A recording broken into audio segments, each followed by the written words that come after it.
Hare Krishna, muy buenos días. Namo Vishnupadaya Krishna Prestaya Bhutale Srimate Bhaktivedanta Swaminiti Namine Namaste Saraswate Deve Gauravani Pracharine Nirvise Sasunyavadi Pashatya Deshatarine Shaya Sri Krishna Chaitanya Prabhu Nityananda Sri Abdvaita Gadavdara Rivasadi Gaura Bhaktavrinda Hare Krishna, Krishna Krishna, Hare Hare, Hare Rama, Rama Rama, Hare Hare. Hare Krishna reiterados. Vamos a continuar con las lecturas y propuestas de reflexiones sobre el siempre maravilloso y radiante Srimad Bhagavatam.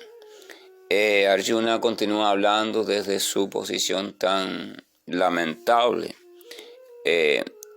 frente al acontecimiento de la pérdida de la compañía de su querido amigo y bien queriente, el Señor Krishna. Yo tengo el mismo arco Gandiva, las mismas flechas y la misma cuadriga tirada por los mismos caballos, y los utilicé como el mismo Arjuna a quien todos los reyes ofrecían sus debidos respetos. Pero en ausencia del Señor Krishna, todos ellos, en cuestión de segundos, han quedado anulados y sin efecto. Es exactamente igual que ofrecer a las cenizas mantequilla clarificada, acumular dinero con una varita mágica o sembrar en tierra estéril. Vamos a recordar que el último texto, Arjuna al final del texto un poco comentaba o hacía mención sobre el incidente de que cuando venía de la ciudad de Dwaraka custodiando a las viudas del Señor Krishna, un grupo de asaltantes de camino, infieles y poco entrenados militarmente, fueron capaces de derrotarlo y llevarse a esas mujeres. Entonces él se preguntaba cómo es posible esto, ¿no? Yo, el gran guerrero, derrotado por unos pastores de vaca que con mala conducta moral, incluso mal armados. Entonces Arjuna dice aquí, todo esto que menciona es con respecto a ese momento. Dice que en ese momento él tenía el mismo arco de siempre, o sea, el arco Gandiva, que el arco Gandiva tiene una potencia incalculable. Tenía sus mismas flechas, tenía la misma cuadriga, o sea, el mismo carruaje, los mismos caballos. Él era el mismo Arjuna en el sentido de que seguía siendo el mismo general, a quien todos los reyes ofrecían sus debidos respetos. Pero entonces, ¿qué había pasado? ¿Qué había pasado? Que no había podido prácticamente luchar adecuadamente con esos bandidos y menos aún obtener la victoria. Y él mismo da la explicación. Dice que yo tenía los mismos elementos, pero en ausencia del Señor Krishna, todos ellos en cuestión de segundos han quedado anulados y sin efecto. Aquí tenemos de nuevo al devoto puro, el cual sitúa todas las cuestiones girando alrededor del Señor. Los elementos seguían siendo los mismos. La escenografía seguía siendo lo mismo, todas las variables estaban inalterables, pero faltaba lo principal, la presencia del Señor en este mundo. La presencia del Señor de manera directa en la vida de este que estaba acostumbrado a relacionarse con Él y a tener tratos de interrelación personal muy afectuosos y profundo. O sea, el devoto vuelve de nuevo a la misma conclusión. Cualquier cuestión exitosa que él pueda tener en su vida, cualquier triunfo, lo que sea, él siempre se lo atribuye a la misericordia del Señor. En ausencia de esa misericordia, aunque todos los elementos aparentemente sigan siendo los mismos en cuanto a la persona, sus cualidades, todo lo demás, no hay posibilidad de verdadero éxito o de empleo adecuado de esos elementos. Continúa diciendo: Rey, como me has preguntado por nuestros amigos y parientes de la ciudad de Dwaraka, he de informarte que todos fueron maldecidos por los brahmanas. y como resultado de ello, se embriagaron con vino hecho de arroz fermentado y pelearon entre sí con palos, sin siquiera reconocerse. Eran como sonámbulos. Ahora, salvo 4 o 5 de ellos, todos los demás están bien muertos. Entonces Arjuna ya revela de manera conclusiva. Dice, ya que me has preguntado por los parientes y amigos de Dwaraka, te diré que ocurrió un gran desastre entre ellos mismos, un conflicto familiar interno que llegó a expandirse tanto que prácticamente todos perecieron en él. Y a raíz de un exceso de vino, de bebida fermentada a partir del arroz. Cuando también lo comentamos en el texto anterior, cuando el Señor va a descender, se prepara toda la escenografía, se busca todo el séquito de actores o la compañía de actores que va a participar en la escena, en la obra. De manera tal que todas las actividades del Señor se desarrollan en un marco completamente espiritual donde todos los participantes son en verdad grandes almas ocupando diferentes personajes.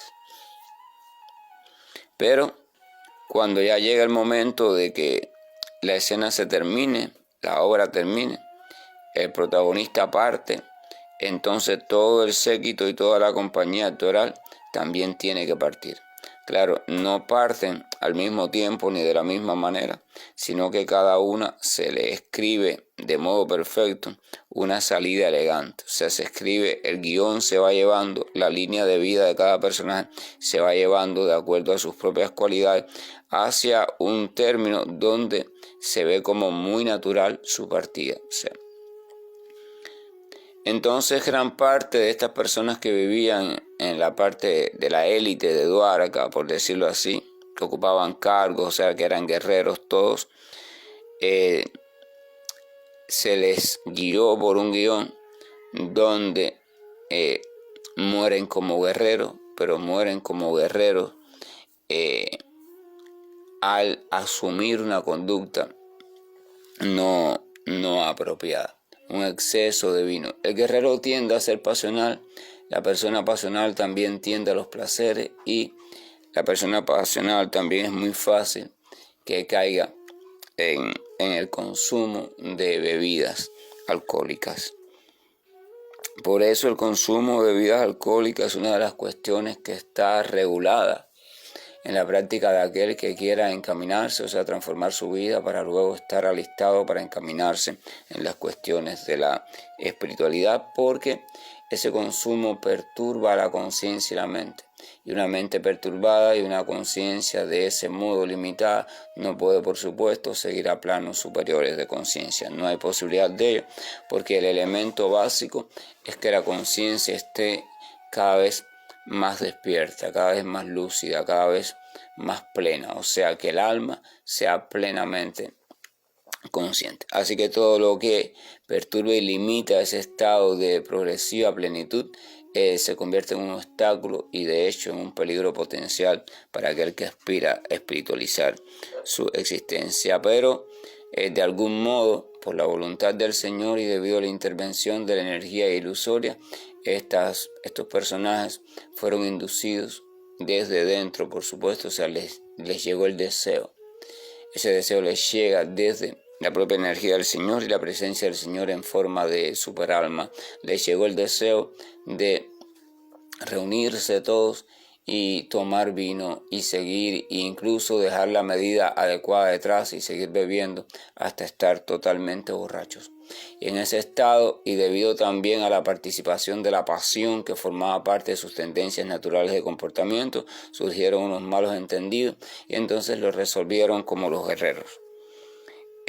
No tenían ahí sus armas, sus espadas, pero había mucha madera, palos cercanos y entonces comenzaron a combatir entre ellos mismos, hasta que todos, o prácticamente todos, se destrozaron entre sí. En verdad esas grandes almas estaban intactas. A ellas no les pasó nada, pues hay una diferencia, recordemos, entre el personaje y el actor, o entre la cuestión de la chispa de vida y la manifestación de esa chispa de vida. Una vez se cuenta en las historias védicas que había una familia de ilusionistas o magos que se ganaba la vida de manera a como lo hacen las personas del circo, lo hacían las personas del circo antiguo, yendo de pueblo en pueblo, presentando espectáculos de ilusionismo. Y eran tan buenos en hacerlo que los reyes y grandes monarcas se sentían muy satisfechos y les daban muchos obsequios. Se cuenta que un día estos magos o ilusionistas fueron convocados por un gran rey para que hiciera el mejor espectáculo de su vida. Y entonces ellos arreglaron un espectáculo de tal modo que a mitad del espectáculo aparentemente ocurre un malentendido entre ellos y se asesinan entre ellos. Visiblemente se asesinan a tal punto que los espectadores se quedan así todos congelados. Incluso no saben si intervenir o no en la discusión que se forma entre ellos. Pero prefirieron dejarla no intervenir igual que se mataran entre ellos. Después ellos, de manera tal que es solamente la mujer, la esposa, la supuesta viuda, quedó viva. Entonces a esta viuda le dan las condolencias y le dan una serie de cuestiones materiales para que ella se mantenga por un tiempo. Y el rey le pide disculpas porque quizás fue él, al invitarlos, quien provocó toda esa discusión, ¿verdad? Pero al poco tiempo, el propio rey recibe un mensaje de esta familia completa, donde la familia les está invitando que cuando tenga un tiempo pase por su casa para conversar un poco y pasar un rato agradable. Pero el rey se asombra porque él recuerda fielmente cómo aquella familia se mató justo frente a sus ojos, discutieron y se mataron, y así que cómo es posible que ahora le esté enviando una carta de invitación, que están felices, ¿verdad? Y él con sus propios ojos va hacia el lugar y ve a la familia allí. Y entonces le pregunta cuál fue el misterio y la familia le explica todo el truco de ilusionismo que emplearon para crear expectativas, así esa tensión realista en el público y hacer que su acto de ilusionismo fuera realmente asombroso. El rey comienza a reírse por lo fabulosa que fue la actuación y entonces, como agradecimiento por causarle tanta felicidad y asombro, envía a traerle muchas más riquezas y se cuentan que la familia de ilusionistas vivió cómodamente para siempre.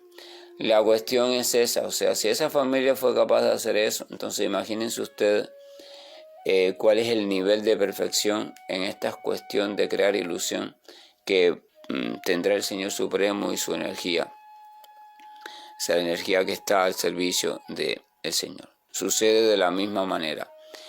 Se organizan las cosas de tal modo que a la vista de todos, a la vista del mundo, a la vista sobre todo de los materialistas, haya ocurrido un desastre. Pero a la vista de los espiritualistas, los grandes sabios, los grandes acharyas, se sabe perfectamente lo que estaba ocurriendo. O sea, se sabía perfectamente lo que estaba ocurriendo. El Señor estaba creando una confusión aparente para en medio de esa confusión que todas esas grandes almas pudieran escapar, pudieran regresar de vuelta a su posición original. Es como el humo. A veces yo recuerdo, ¿verdad? Yo recuerdo cuando era pequeño, veía en el cine películas de artes marciales y entonces estaban los famosos ninjas de estas tradiciones de Japón y eso. Y a mí me gustaba mucho la parte donde el ninja siempre tenía como una especie de artefacto o mezcla química, algo así que cuando unía o activaba hacía como una explosión no peligrosa, era simplemente se formaba mucho humo denso y cuando ese humo se apartaba ya el ninja no estaba, o sea, lo usaba para escapar. Confundía a la gente entre tanto humo y mientras tanto él ya estaba listo para escapar de manera muy hábil. Y lo mismo sucede El Señor utiliza sus energías para confundir a las criaturas que deben ser confundidas, para que no presencien el escape, para que no presencien lo que realmente está sucediendo. Y mientras eso sucede, entonces el escape ocurre. Continúa diciendo, en realidad todo esto se debe a la voluntad suprema del Señor, la personalidad de Dios. A veces las personas se matan entre sí y otras veces se protegen entre sí. Arjuna trae a colación una temática también muy importante, que también tiene que ver con la presencia del Señor en la forma del tiempo eterno en este mundo material y cómo lo controla todo debido a ese tiempo eterno y a las diferentes mezclas y combinaciones de las modalidades de la naturaleza material para que ocurra cada uno de los sucesos que ocurren acá. Dice el texto que es muy corto, que en realidad todo esto, o sea, todo ese suceso conflictivo y todas esas cuestiones se deben a la voluntad suprema del Señor. A veces las personas se matan entre sí y otras veces se protegen entre sí. Eso también lo podemos ver, incluso podemos verlo, muchas personas quizás lo puedan ver en diferentes momentos de su vida, donde un tipo de vínculo con alguien por momentos o durante un periodo fue muy fructífero, muy bueno, muy afectivo, de mucha confianza y entrega, y después llegó un momento que por un conflicto determinado se fue complicando de tal manera que se volvió lo contrario. Incluso hemos visto que a veces llega hasta consecuencias drásticas severas y muchas veces hasta consecuencias muy lamentables. También pasa viceversa, una relación entre dos personas que comienza siendo muy lamentable, muy hostil, y después por ciertas cuestiones se transforma por completo y se convierten en los mejores amigos, muchas veces en una relación mucho más profunda que la de simple conocido o compañeros. Y entonces dice que todos esos cambios, todas esas cuestiones suceden bajo la voluntad del Señor.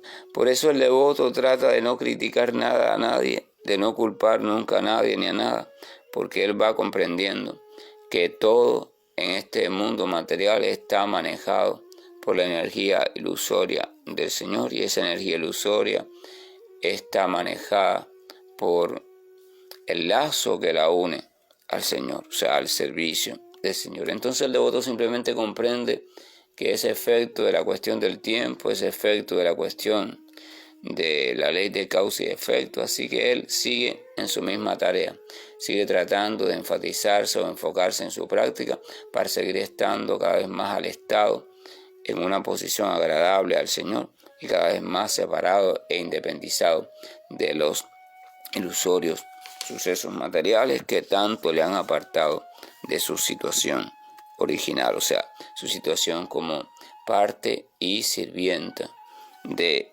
la suprema personalidad de Dios. Oh Rey, así como en el océano los seres acuáticos más grandes y fuertes se tragan a los más pequeños y débiles, asimismo la suprema personalidad de Dios, para aligerar la carga de la tierra, ha hecho que el yadu fuerte mate al débil y que el yadu grande mate al pequeño. O sea, entonces menciona que es una ley natural en este mundo. Entonces el Señor aprovecha las leyes naturales, los conflictos naturales en este mundo para hacer lo que hay que hacer. Si todavía quedan cuestiones que hay que resolver, a veces el Señor busca las debilidades dentro de esas mismas cuestiones, permite que se activen y esa activación produce un comportamiento para que esos mismos elementos se vayan extinguiendo entre ellos. Ahora me siento atraído a esas instrucciones que me impartió la personalidad de Dios, porque están impregnadas de enseñanzas. En todas las circunstancias de tiempo, espacio, logran aliviar el corazón ardiente que está ardiendo por el sufrimiento. Arjuna está en una condición lamentable. Se ha dado cuenta que todas sus capacidades supuestas de gran guerrero ya no están presentes. Se ha dado cuenta que la energía que le caracterizaba, la energía de valentía, de fortaleza, de general invencible, ya no está presente. Se ha dado cuenta que su gran amigo y objeto de su amor ya no está presente. Se ha dado cuenta incluso que ni siquiera la compañía o la familia o aquellos que funcionaban como familia de ese gran amigo y de él mismo, tampoco está presente. Se ha dado cuenta que toda la red o construcción a lo que él llamaba su vida se ha quedado como hueca, como vacía, se ha desmoronado. Se ha dado cuenta de que nada o prácticamente nada tiene sentido ya para él. Arjuna está de nuevo como en la batalla de Kurukshetra, como al principio de la batalla de Kurukshetra. Está recibiendo un golpe existencial muy fuerte. Todo su ser se ha removido, en este caso de forma muy violenta y abrupta, y mediante varios estímulos, uno detrás del otro y algunos incluso sucediendo al mismo tiempo. Arjuna está pasando por un momento muy difícil de su existencia como ser humano. Y es en los momentos muy difíciles de nuestra existencia como ser humano donde tenemos la tendencia, si es que somos afortunados, de despertar un poco y reflexionar sobre la temporalidad de todo lo que llamamos nuestra vida, nuestras posesiones, nuestros disfrutes en este mundo material. Entonces Arjuna se dice aquí qué es lo único que le queda en esa situación tan lamentable en la que él está. Lo único que le queda son las instrucciones que Krishna le impartió durante su estancia, durante su vida, sobre todo en Kurukshetra, o sea, Bhagavad Gita. Arjuna comienza a recordar. Lo que le queda es simplemente el recuerdo de Krishna y sus palabras. Por tanto, en ese recuerdo y en esas palabras, medita una y otra vez. Y entonces, como ya no hay nada más que le entretenga ni que le tiene nublado el corazón ni la mente, se puede absorber por completo en esas enseñanzas y en esas palabras. Ya no es el gran guerrero, ya no es el fuerte, el virtuoso, el general, ya no es nada, ya no hay prácticamente ninguna familia, por tanto, entonces solamente le queda refugiarse en el recuerdo de las palabras de Krishna. Y entonces, como se refugia completamente en ella, puede meditar con profundidad y comprender cosas que hasta entonces no había comprendido. Por eso es que dice, ahora me siento atraído a esas instrucciones que me impartió la personalidad de Dios, porque están impregnadas de enseñanzas que en todas las circunstancias de tiempo y espacio alivian el corazón ardiente. Arjuna encuentra alivio en recordar, meditar sobre el Señor y sus enseñanzas. Vamos avanzando en el sentido adecuado de la espiritualización cuando nuestro alivio comienza a ir siendo encontrado cada vez más en las cuestiones del Señor Supremo y de aquellos que están en relación personal e íntima con el Señor, o sea, las grandes almas liberadas. Y cuando vamos encontrando ese alivio allí, cuando eso va comenzando a suceder, cuando esa etapa está comenzando a suceder en la vida del practicante, eso hace que de modo natural el practicante recurra una y otra vez a esa reflexión, a esa recordación y a ese tipo de meditación. Y es ahí donde la fe se fortalece por completo y viene una entrega progresiva, una entrega cierta. ¿Por qué? Porque esta entrega está siendo respaldada por un gusto verdadero experimentado por el propio practicante. Ya no es un esfuerzo de que voy a escuchar un ratico sobre esto, sobre aquello, no.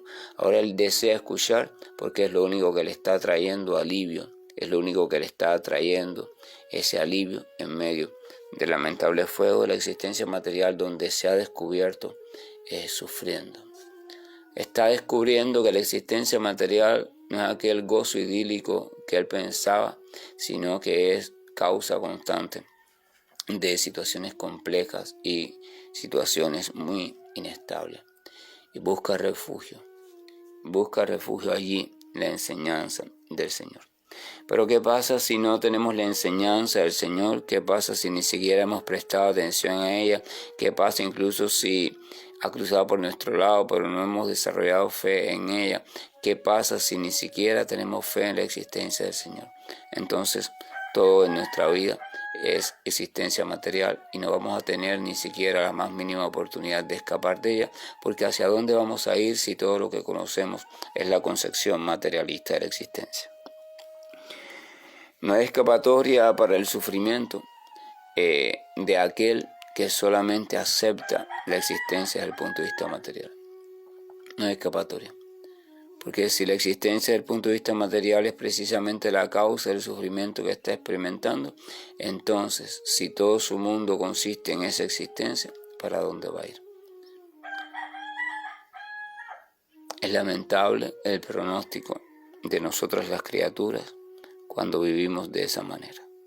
Pero el espiritualista que ha comenzado a aceptar la existencia de la espiritualidad, que ha comenzado a aceptar la existencia del Señor, la existencia del ser como algo diferente del cuerpo, el espiritualista que ha comenzado a desarrollar fe en las cuestiones, o sea, las palabras, las enseñanzas que hablan sobre estos asuntos, ese espiritualista va comenzando a vislumbrar un refugio, una salida, un camino, que le conduce más allá del plano de existencia material y por tanto le va sirviendo como morada para él retomar su aliento, para él reorganizar su vida, aún en medio de la gran tormenta o de la eterna tormenta que siempre está ocurriendo en el mundo material.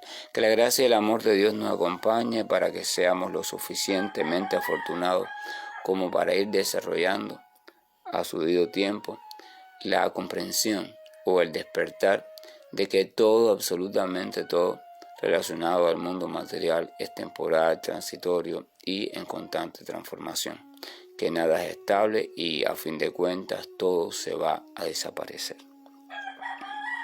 Y que tras esa comprensión entonces tengamos el deseo y la idea inteligente de situar nuestra confianza en algo que no desaparezca con los elementos del mundo material, que siempre esté presente y a lo cual podamos recurrir una y otra vez en nuestro intento de búsqueda de la estabilidad, de la dicha, de la felicidad, cosa que solamente es lograble si nos resituamos en nuestra verdadera dimensión, o sea, en nuestra verdadera naturaleza, es decir, en el plano de conciencia espiritual, y desde allí vamos observando y respondiendo a todas las cuestiones que se nos vayan presentando mientras tengamos este cuerpo material y mientras estemos confundidos por los lazos que nos unen.